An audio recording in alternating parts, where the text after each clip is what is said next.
Bueno, aquí me encuentro con la diputada Victoria Montenegro, diputada por la capital argentina, por Buenos Aires. Un gusto poder hablar con ella. Muchas gracias por atendernos ahí en tu despacho, querida diputada, querida Victoria. ¿Cómo te encontrás? Hola, buen día, Leo. Bien, muy bien. Gracias a vos por la entrevista. Bueno, esta entrevista para mí es muy importante. Yo creo para la gente que está viendo por primera vez o el programa o escuchando este tema, aunque vivimos en un país fronterizo con Argentina, aquí no hay día de recuerdos, no hay un día de memoria, digamos, y la Argentina logró instaurar esto. Y quiero empezar por allí, aunque por ahí te puede sonar demasiado básico, digamos, pero ¿por qué es el Día de la Memoria el 24 de marzo en Argentina? Sí, bueno, el 24, este año se conmemoran los 45 años de la última dictadura cívico-militar que se llevó Ujú. adelante en la Argentina y en toda América Latina, lo que fue el Plan Cóndor. Paraguay también lo padeció, y todos los países hermanos, donde se secuestraron, se torturaron y se desaparecieron en nuestro país a 30.000 personas y a 500 bebés. Yo soy una de las hijas de esos militantes políticos desaparecidos y una de las bebas recuperadas por las abuelas de Plaza de Mayo. Una de esas 500 bebés. Somos ya 130 los bebés recuperados y bueno, cada 24 de marzo, año tras año, se suman más personas, digamos, las nuevas generaciones, los más jóvenes, al proceso de la memoria, digamos, de defender el nunca más, ¿no? Ese legado que tenemos de los organismos de derechos humanos, que tiene que ver con que nunca más se repiten esas historias. Pues, lamentablemente el marco de la pandemia no nos permite marchar como hacemos cada año, que son marchas multitudinarias, ¿no? Cientos de miles de personas en las calles, con las fotos, las imágenes de nuestros desaparecidos y, como te reitero, la consigna del nunca más.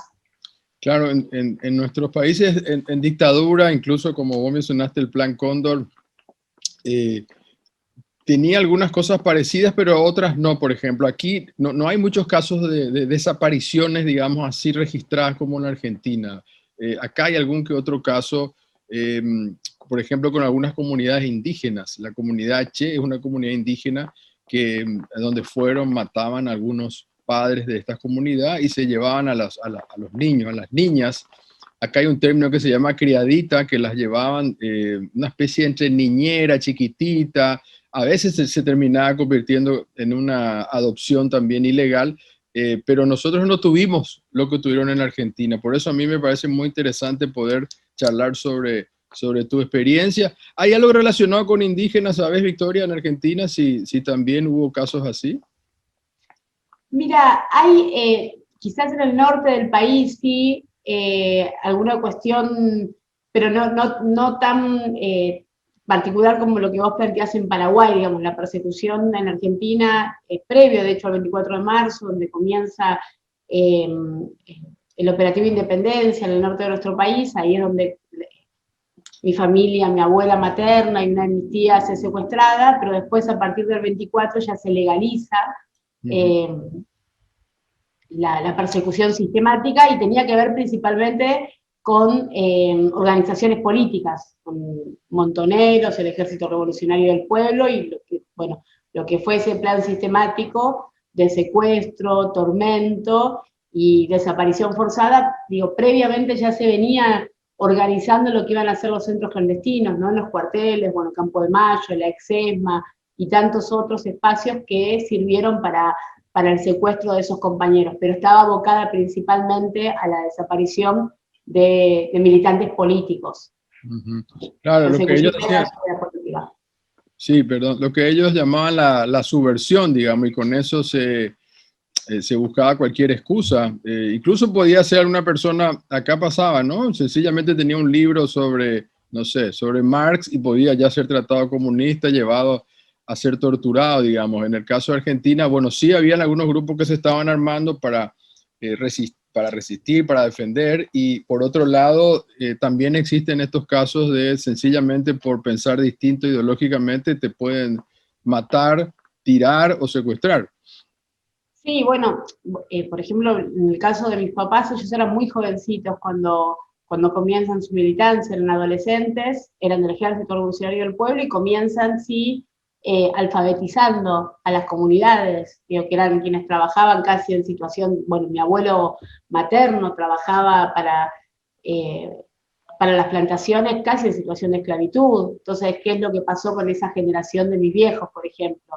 Ellos comienzan su militancia por un docente que les plantea si efectivamente lo que él les iba a enseñar, ellos lo iban a aprender, digamos, iban a apropiar de ese conocimiento, o si ya también se habían resignado a terminar siendo esclavos, digo, a trabajar de esa forma, y las niñas, las jóvenes, a criar a los hijos de las señoras de dinero, ¿no? Y ahí una conciencia distinta que los llevó a alfabetizar, al principio a cuidar a los chicos que quedaban solos cuando sus papás iban a trabajar al campo, entonces le preparaban la leche, digo, jugaban con los niños, y después ya a alfabetizarlos. Y ese docente termina siendo asesinado en la plaza del pueblo y lo dejan todo un día para que el resto sepa que de determinadas cuestiones no se hablaba, digamos, la peligrosidad de sembrar conciencia, que era justamente lo que le atribuían a los militantes, o como llamaba el terrorismo de Estado, a la subversión, esa capacidad de que el otro pueda entender que era posible construir un destino distinto, digamos, un futuro distinto.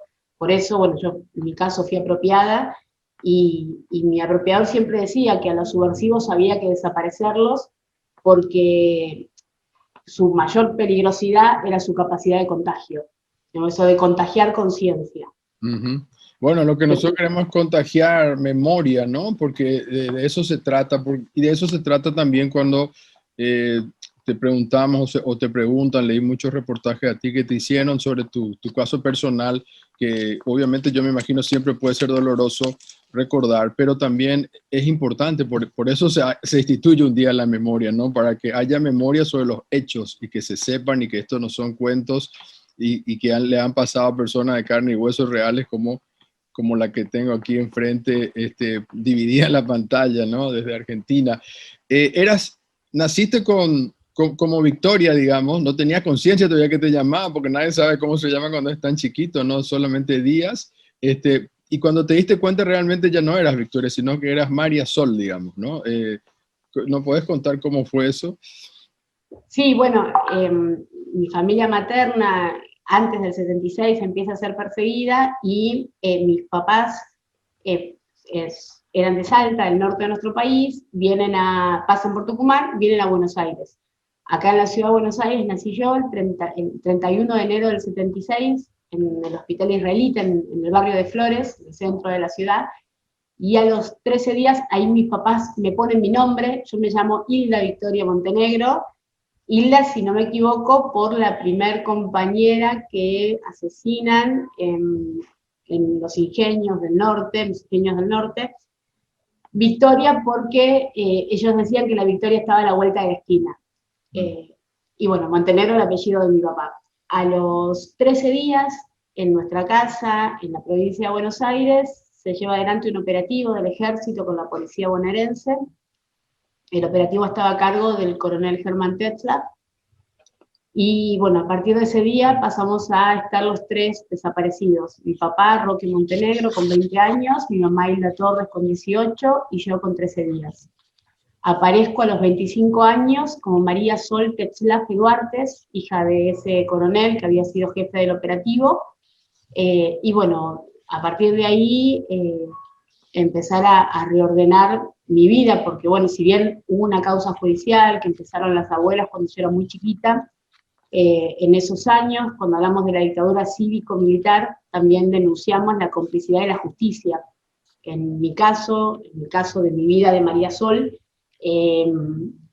mi apropiador tenía amigos en la justicia, entonces la causa se dilataba, digamos, no se avanzaba en la investigación.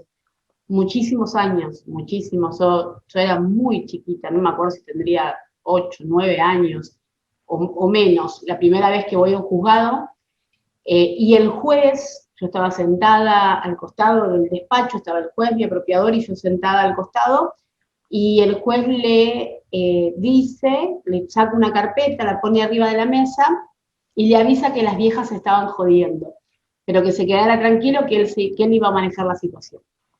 Pasaron los años, muchísimos, y recién en el año 92 empieza la causa. Yo aparezco en el 2000, desaparezco en el 76, en el 92 por primera vez un juez activa la causa, que en el 83 me parece, 84 empezaron las abuelas, 83.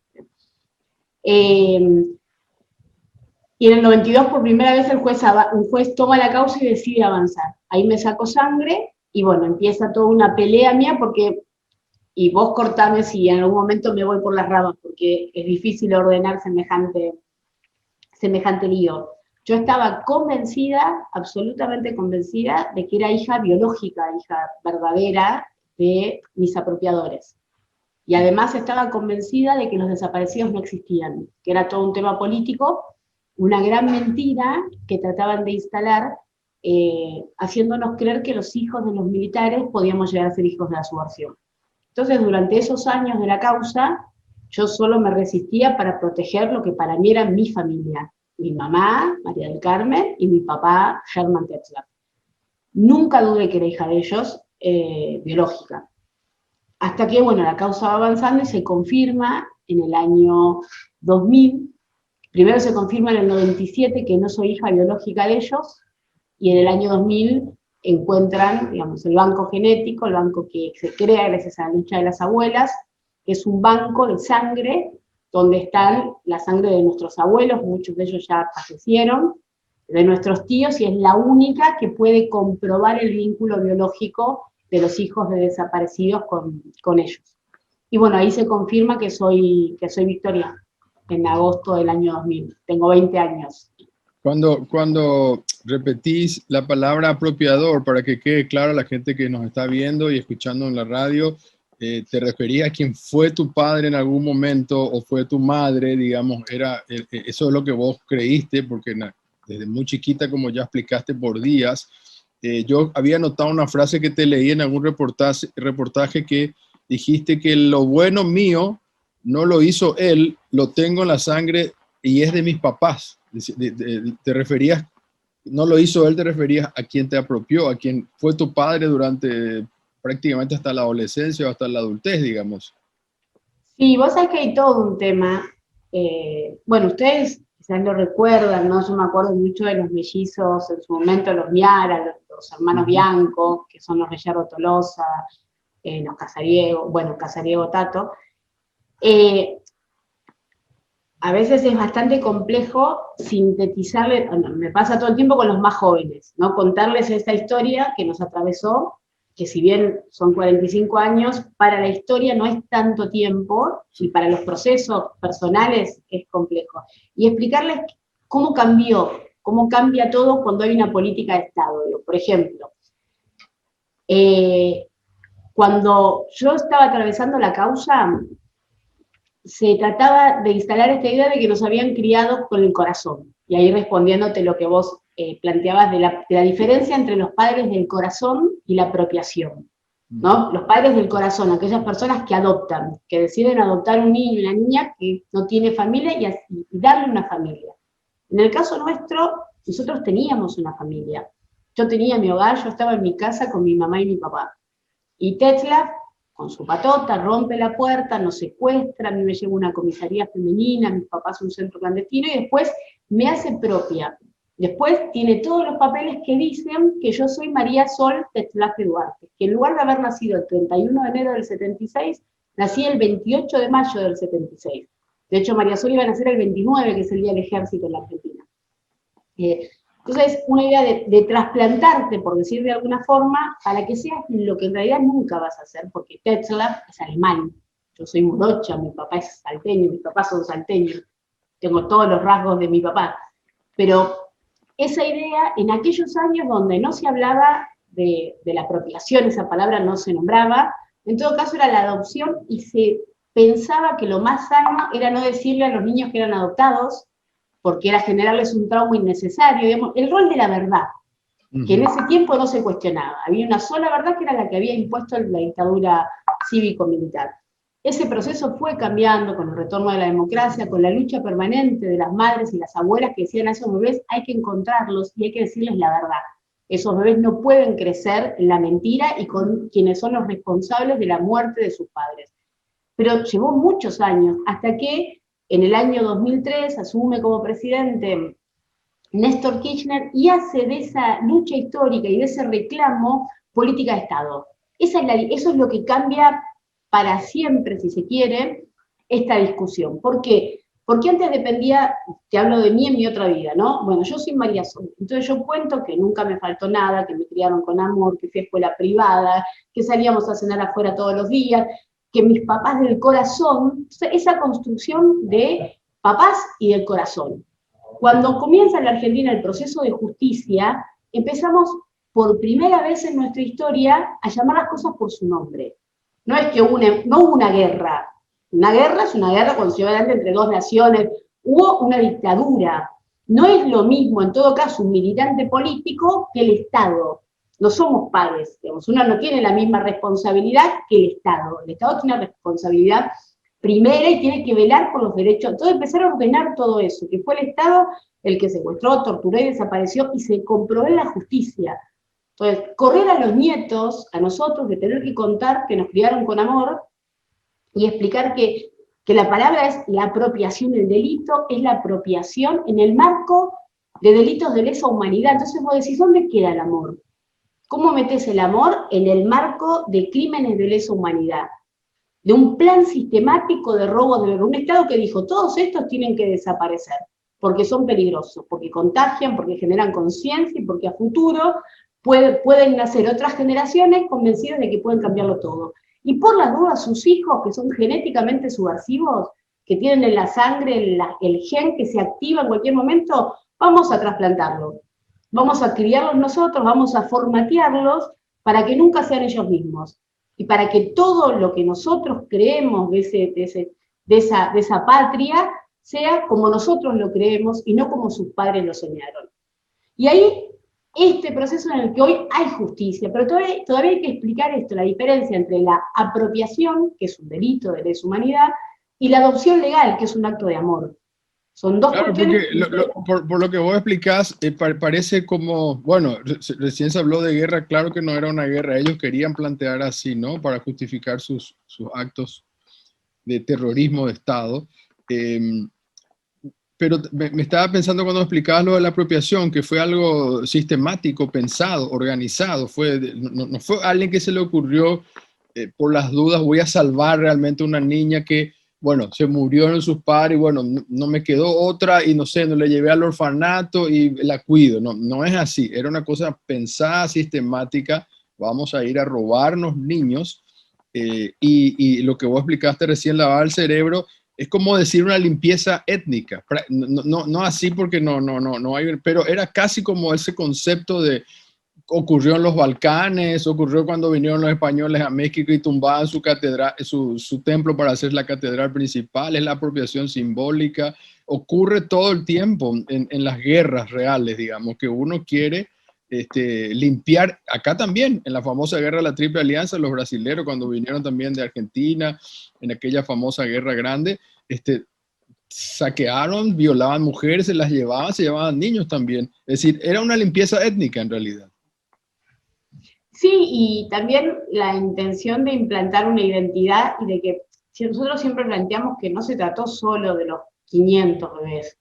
Aquí sí en esos 500 bebés quizás un reflejo de lo que se intentó hacer con la identidad de nuestro pueblo. Esto de que vos nunca te reconozcas en vos misma.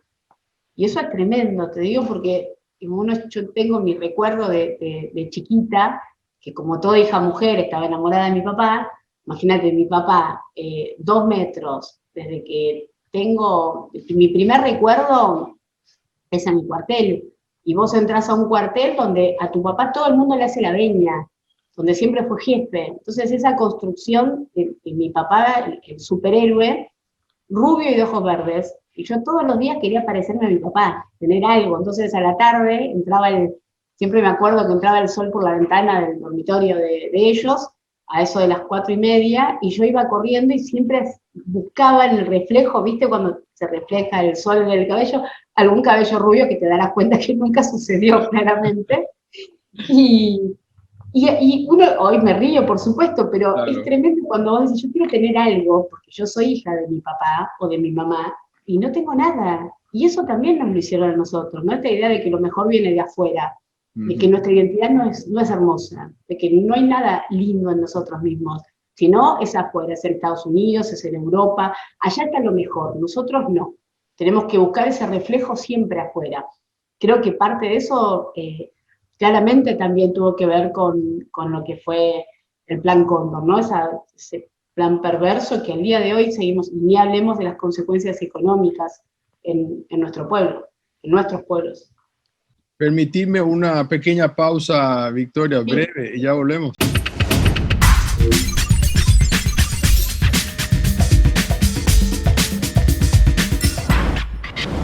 Bueno, en esta segunda parte con Victoria Montenegro. Victoria, te estábamos escuchando también sobre política de Estado y tu vida personal. También tengo una frase que anoté que me impactó mucho en un reportaje que te hicieron, que vos decías, él es el asesino de mis papás, me dio el arma con la que me mató. Y la verdad que eso fue muy fuerte para mí leerlo, digamos. ¿Qué es lo que pasó? Bueno, se confirmó después mientras se lleva adelante la causa, una vez que se confirma que soy hija biológica de mis apropiadores, al tiempo a él lo detienen. Uh-huh. Lo vienen a buscar a casa, viene la Policía Federal y se lo lleva detenido. Y al momento de llevárselo, él lo que hace es entregarme su arma, su arma, para que la cuide, digamos, para que la guarde y la proteja. Y bueno, antes de llevárselo, él me entrega el arma, que es el arma que él tenía en sus operativos.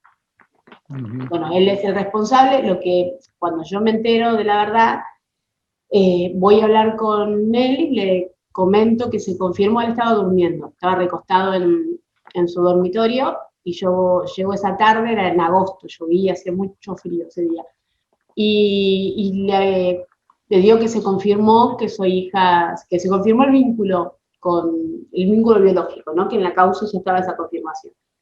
Yo cuando me entero que soy hija de desaparecidos, en el juzgado yo lloraba muchísimo, pero no por mis papás, no por la historia.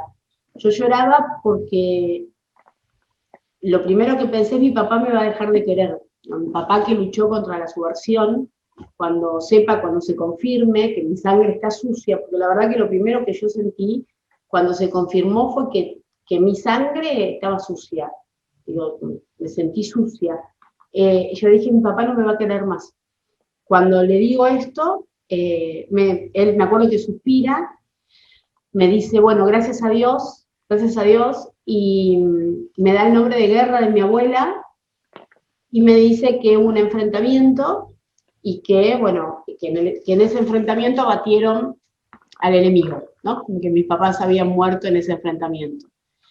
Y después me acuerdo que me dice, bueno, poné la pava negra, nosotros vivíamos en un departamento al lado del otro. Me dice, poné la pava negra que vamos a tomar mate. Y ahí, a mí no me, digamos, no sé cómo explicártelo, yo lo amaba, era mi ídolo, era quien para mí me protegía. Y cuando me dijo eso, dije, bueno, mi papá me quiere, me sigue queriendo a pesar de que tengo la sangre sucia.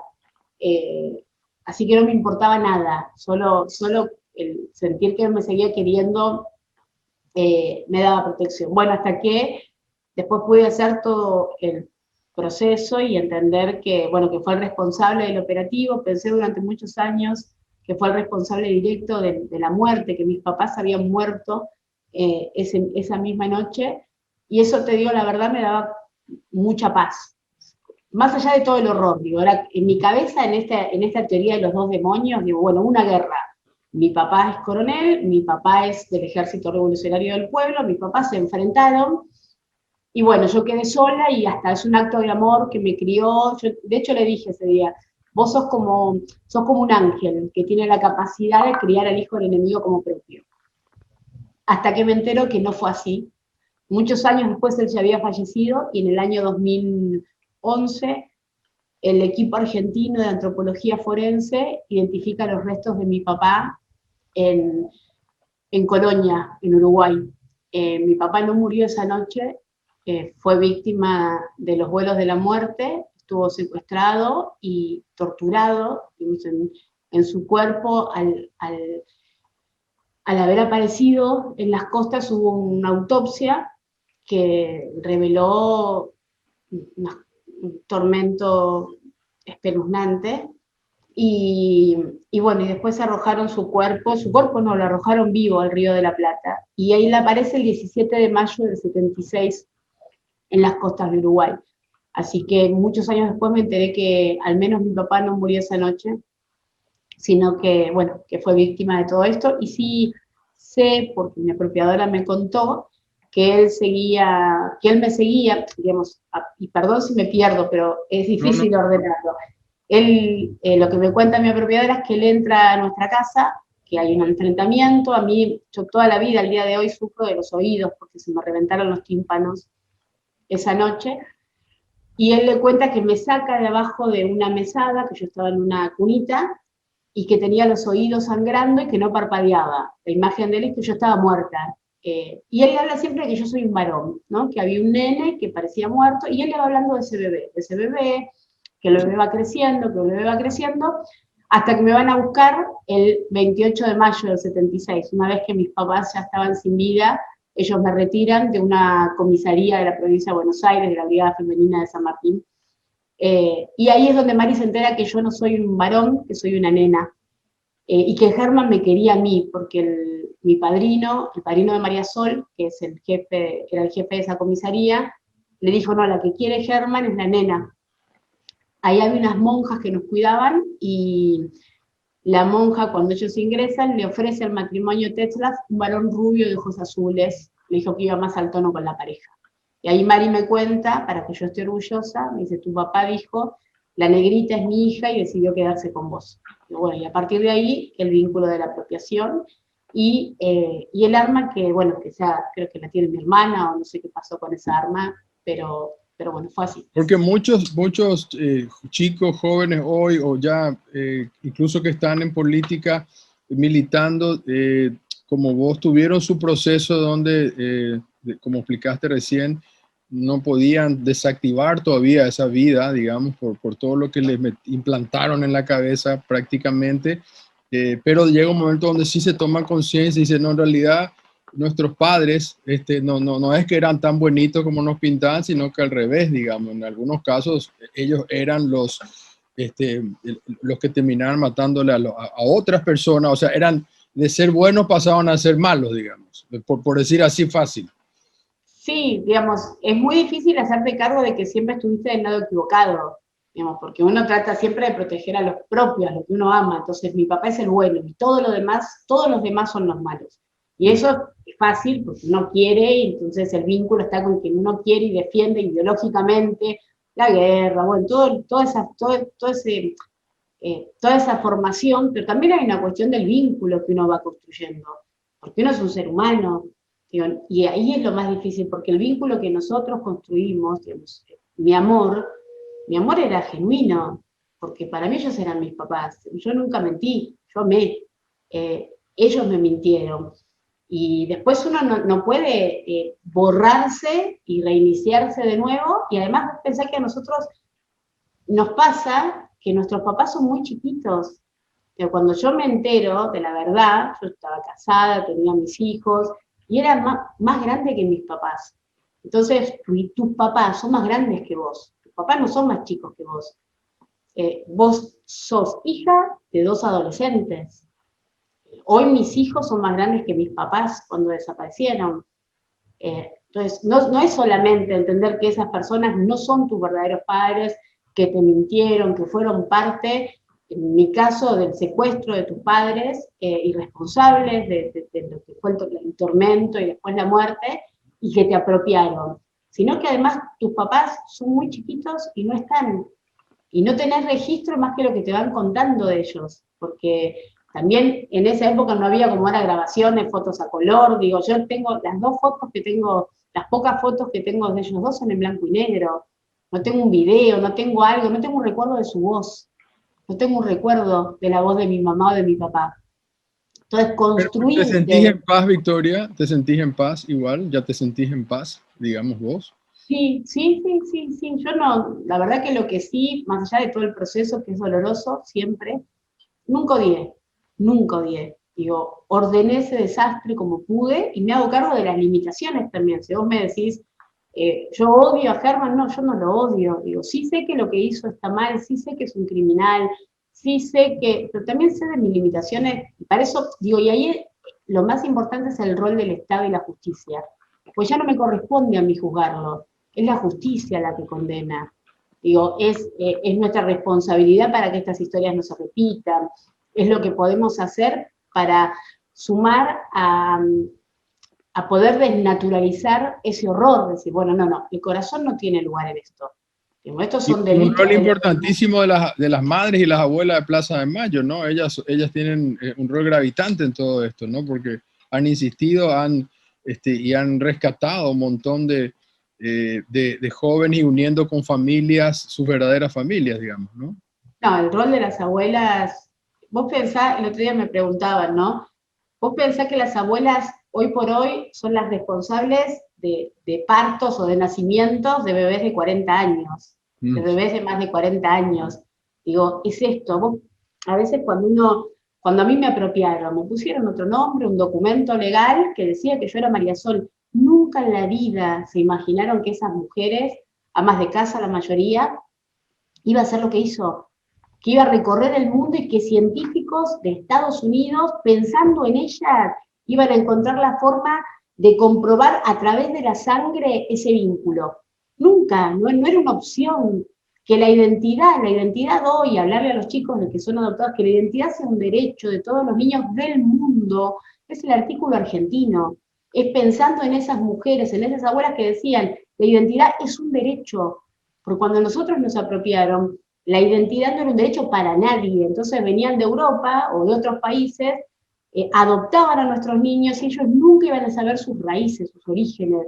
No, todo el equipo argentino de antropología forense, que hoy ayuda en el mundo, que está identificando en nuestro país a los veteranos, a los soldados de Malvinas, que hoy participan en la identificación de los femicidios, travesticidios. Aquí también han venido a Paraguay y han hecho un trabajo muy bueno y bueno, siempre el Estado con no querer soltar presupuestos ni rubros para investigar más, digamos, pero también aquí se han identificado muchos cuerpos, digamos, ¿no? De esa gente que estaba desaparecida. Victoria, redondeando esta charla que te juro te agradezco muchísimo, solamente pensar así en términos de Latinoamérica, ¿no? Porque Argentina logró esto de tener política de Estado, habló de un nunca más, hubo juzgamiento en Paraguay.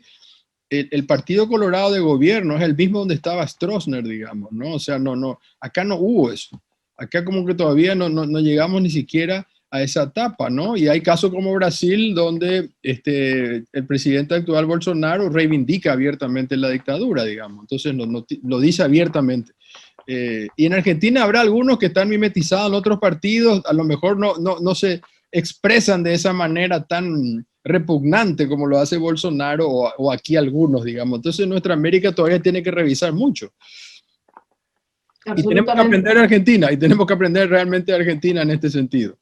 Absolutamente, sí. Sí, son procesos dolorosos, pero sumamente necesarios. O sea, si hay algo que permitió este proceso que tiene la Argentina en materia de derechos humanos, fueron los organismos de derechos humanos, fueron esas personas de a pie, esas mujeres, que decidieron organizarse y no resignarse frente a tanto horror y no permitir que la impunidad reinara. Creo que esa es la responsabilidad que todos tenemos, bueno, desde quienes comunican, desde quienes creen que es posible construir un futuro distinto. Digo, nada va a cambiar si nosotros no nos hacemos cargo de nuestra historia.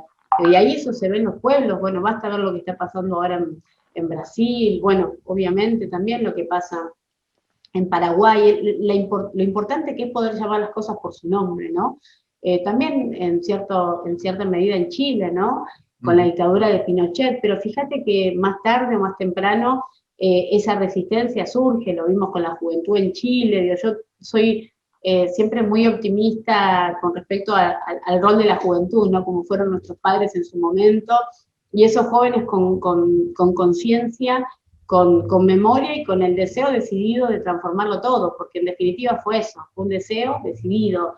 Ellos estaban convencidos de que era posible esa victoria y esa dignidad de nuestros pueblos, no solo de la Argentina, ¿no? De una patria grande, y en ese proceso estamos. Ojalá desde la Argentina, nuestra experiencia, nuestra lucha, está a disposición de los hermanos y hermanas que quieran construir memoria, reivindicar la historia, y principalmente siempre para estas fechas pensar que el mejor legado de los 30.000 son sus sueños, porque eso es son los mismos sueños que tenemos hoy, aún en estos contextos adversos, y seguimos enfrentando a los mismos enemigos, que son los que quieren ver a nuestros pueblos de rodillas. Nosotros estamos decididos a pelear por nuestra libertad y por la dignidad de nuestra gente, y bueno, y en esa pelea estamos cada día aprendiendo de las madres y las abuelas, sí, entendiendo que es desde el amor, porque si vos me decís un hilo conductor de todo este tiempo, y el amor pienso en mis viejos, en mis tíos que también están desaparecidos, el amor por su pueblo, el amor de las abuelas y las madres en la búsqueda de sus hijos y de nosotros, y nuestro amor también por nuestros jóvenes y por el futuro de nuestros países, así que en ese camino de amor, enfrentando esta violencia que en algunos lugares y también en nuestro país se está dando, algunos sectores que reivindican el odio, la muerte, el desprecio por el otro, bueno, nosotros sabemos que no es desde ahí, que es desde la organización, desde las convicciones, desde la lucha y principalmente desde el amor que vamos a salir adelante. Viéndote no me cae ninguna duda que te llamas Victoria Montenegro, pero no todo, en vos dice eso, ¿no? No hay ninguna duda, está impregnada en tu ser y en tu manera. Victoria, te agradezco muchísimo tu tiempo, un fuerte abrazo aquí desde Paraguay y gracias por compartir con nosotros. Gracias a vos, Leo, un abrazo.